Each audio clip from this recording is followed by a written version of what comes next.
One very popular photo editing technique at the moment is the Orton Effect.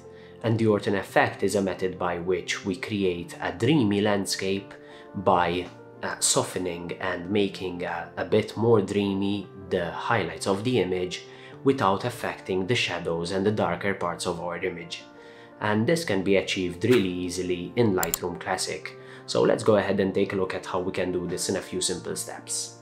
So as always, I've gone ahead and imported the image I will be working with for this tutorial. And as I said in the intro, the aim of this tutorial is to create an image, to edit the image using the Orton Effect. And for this image, as we can see in the top left part of the image, so the top left segment of the image is bright with a lot of sunlight, and then we have darker areas in the right side of the image as well as the foreground.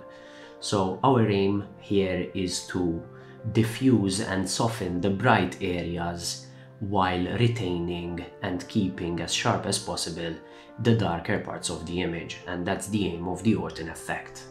So in order to do this, let's go ahead and start by creating first and foremost a brush mask, and I will be increasing the size of the brush mask as much as possible, reducing the feather to 0 and making sure that the flow and density are set to 100%, and this is because I want to create a complete mask, and that is by brushing over the whole of my image. So I will be brushing all of my image to make sure that I am selecting everything in the image. The next part of this is to create the dreamy effect, and as you can see, the selection is a complete selection at the moment, so I'm selecting everything in the image, and this doesn't really matter because we will be reducing the amount of selection in a later stage. So let's go ahead and start by decreasing the clarity of the image and decreasing the haze. I think clarity should go to around -50 and the haze to around -10. And as you can see, immediately the brighter parts of the image have softened down and became much more dreamy than what they used to be.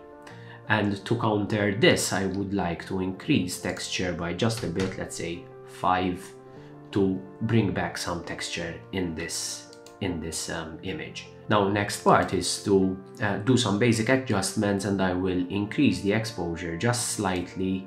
I think 0.1 should do.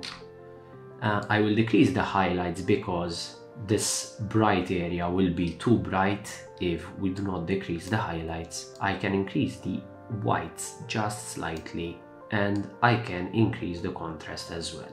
So let's see what difference this effect is making, and as you can see, we've created already a much more dreamy sort of softened effect to the image.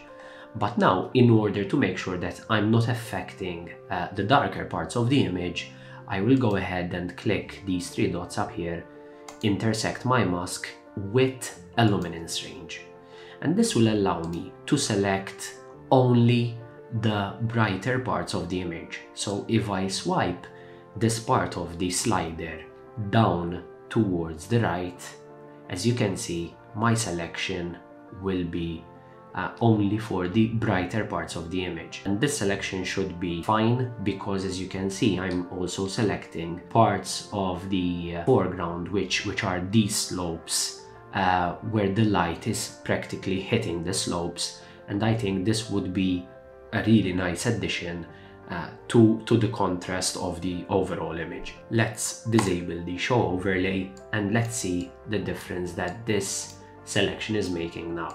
As you can see, we're not really affecting much of the subject right here as opposed to what we had before, which is this. So as you can see, when moving the slider back,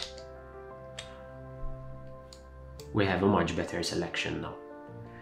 We can also play around with the amount slider right here to increase the dreamy effect or decrease it, and I think around 120 should do quite fine here. So in order to make sure that our darker parts of the image remain as sharp as possible and are not too affected by this Orton effect, we have to go back to the detail panel and increase sharpness, I would say to around 80, and then make sure to mask the area in order not to affect the brighter parts of the image.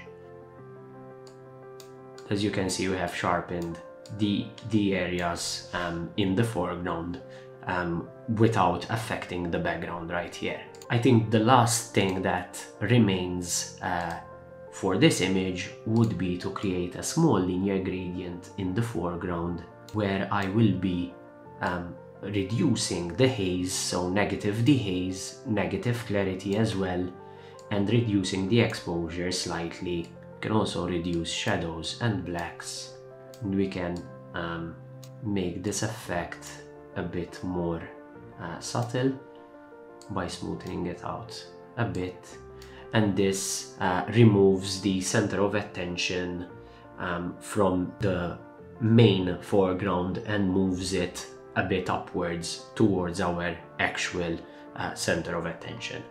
And if we go ahead and compare the before and after of the shot, we can see immediately that we've created a much more dreamy effect in the background while retaining all the sharpness and retaining all the details in the foreground and our main subject, and also intensifying where the light is hitting. So for example, this part of the area right here, as you can see, is brighter. The slopes are slightly brighter as well, and even this part of the foreground, this little hill right here, is slightly brighter where the sun is hitting it, while obviously the base foreground is slightly darker because we want our eyes to go immediately towards our subject and our landscape. So one other thing you could do to this image is to use dodge and burn to intensify the highlights, for example in the hills leading towards our subject. And that is something that we did in the previous video, and I will leave a link in the description below for that video as well. So I hope you found this tutorial interesting, and I hope you can apply the Orton effect to your landscape photos. Please make sure to like and subscribe, and thank you for watching as always.